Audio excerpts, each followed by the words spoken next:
Bismillahirrahmanirrahim. Assalamualaikum. Welcome to our YouTube channel Desert Rose Psychic. I'm Momna Fahim, and this channel is based on psychological information. And let's begin our slides. Topic of my slides are psychodynamic perspective, neuropsychoanalytic perspective, existential perspective, humanistic perspective, behavior perspective, cognitive perspective, social cognitive perspective. Today our topic is existential perspective. We will discuss existential focus on man's search for meaning and purpose in life. Existentialism is a way of thinking that focuses on what it means for people to exist. This perspective is based on reality based things. हमारी जो existence है, हमारा जो purpose है life में, हमारी जो thinking है वो reality based होनी चाहिए कि हम इस दुनिया में क्यों आए, हमारा purpose क्या है, हमारी एग्जिस्टेंस जो है इस दुनिया में किस लिए है, हमारा जो वे ऑफ थिंकिंग है वो भी रियलिटी बेस्ड होना चाहिए कि हमारी एग्जिस्टेंस क्या है. People must make choices about their life while they are knowing they are mortar.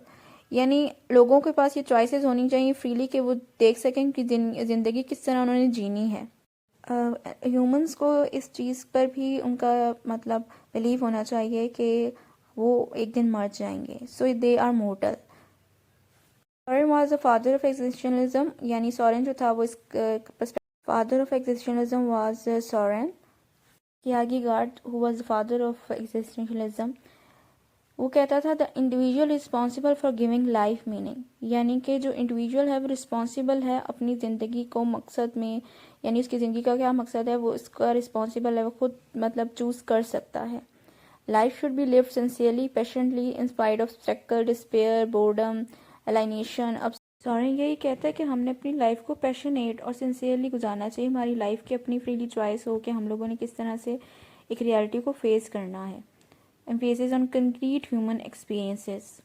A reaction against abstraction of humanity resulting from science and philosophy. यानी हमारी कंक्रीट ह्यूमन एक्सपीरियंस का मतलब यही है कि हमारी जो अचीवमेंट या गोल्स जो भी हैं हमने उसको अचीव करना है, हमारी एब्स्ट्रैक्शन की तरफ ज़्यादा फोकस ना हो. Then we will discuss existential stages. Innocence. Innocence is about our pre-ego, pre-self-conscious. We are pre-moral, neither bad nor good. Our only will is to fulfill our needs. यानी ये हमारी infant stage पे है कि हम लोगों को ने अपनी हर ज़रूरत को लाजमी पूरा करना है, चाहे बुरी हो या अच्छी हो. हमारे पास आती है rebellion state. We want freedom but must learn responsibility. यानी इसमें ये होता है कि हम रेबेलियस टाइप अपनी जो होते हैं एक्ट कर रहे होते हैं, हमें फ्रीडम चाहिए होती है लेकिन हम लोग अपनी जिम्मेदारियां भी पूरी करते हैं. ये एग्जिस्टेंशियल जो कि रियलिटी बेस्ड थिंग है.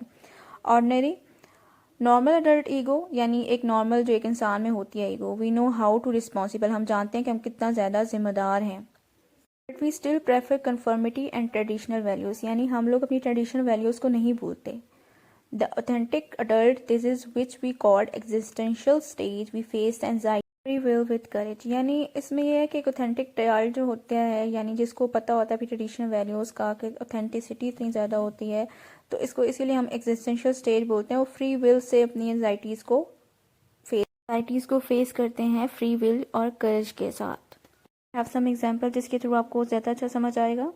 Determining your career choice based on what you think is an important way to spend your future. यानी कि हम लोग अपना करियर बनाने के लिए हमारे पास अपनी चॉइस होती है कि हमने कौन सा पैशन चूज़ करना है. Then we will build our choice, build our future. यानी इसके अकॉर्डिंग जो है हम अपना करियर बनाएंगे. ये हमारी अपनी थिंकिंग होती है. Believing as an educator that being a teacher is providing a beneficial and critical role in the growth of student. यानी एक टीचर का कितना ज़्यादा रोल होता है एक स्टूडेंट की ग्रोथ और उसकी पर्सनैलिटी को डेवलप करने में. Existential therapy would suggest that people with addiction disorder are dealing with anxiety and fear because of one of the essential givens, but they didn't find a resolution that left them reassured. They then turned to substance use and misuse. यानी इसमें भी ये कह रहे हैं कि existential therapy जो होती है वो हमें सजेस्ट करती है कि addiction disorder जो होते हैं वो किस तरह से जो हैं वो anxiety से किस तरह से डील करते हैं fear से, क्योंकि उनको कुछ essentials इस तरह के गिवन होते हैं. Goal of existential therapy. The main goal of existential therapy is first to help patients realize that they are in control of their own lives through the decisions they make. Once patients realize their autonomy in life, they are challenged to freely make choices about how they want to live. यानी जो गोल है existential therapy का वो यही है कि एक patient जो है या क्लाइंट जो है उसके पास फ्रीली चॉइस हो कि अपनी खुद जीने की वजह उसको मालूम हो और उसकी लाइफ को कंट्रोल नहीं कर रहा हो, बल्कि उसका अपना इतना ज़्यादा अपने आप पर डिपेंड करे, ना कि दूसरों पे डिपेंड करे, फ्रीली उसके पास चॉइस हो. We will have some comparison between humanism and existentialism. Humanism assume that people are basically good, but existentialism assume that people have no inherent qualities.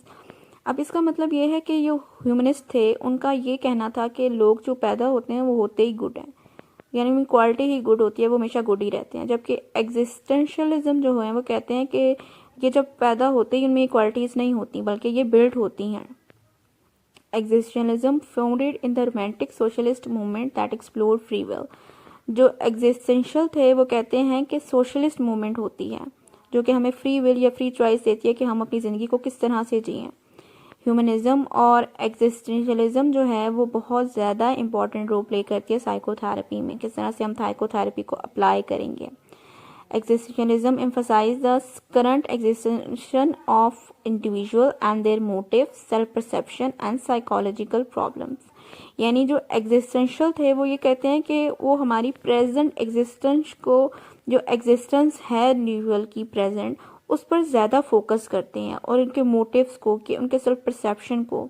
जैसा कि ये जो पर्सपेक्टिव है एग्जिस्टेंशियल का, वो यही चीज़ कहता है कि हम प्रेजेंट पे रहते हैं, हम ना कि एब्स्ट्रैक्शन थिंकिंग में नहीं रहते, हम कंक्रीट पे रहते हैं. हमारा जो आगे फ्यूचर हम लोगों ने, हमने और करियर किस तरह से बनाना है, इन चीज़ों पर ज़्यादा फोकस करता है, अपने मोटिव्स पे, अपने सेल्फ परसेप्शन पे, उसकी जो रियलिटी बेस्ड थिंग्स हैं उनको किस तरह से फेस करना है, रादर देन अब्स्ट्रैक्ट थिंकिंग या इन चीज़ों पे. So you understand these slides. Don't forget to subscribe this channel, like और कमेंट करना ना भूलिएगा. और अगर आपको ये वीडियो समझ ना आई हो तो आप हमें वीडियो के नीचे कमेंट में बता सकते हैं. Thank you.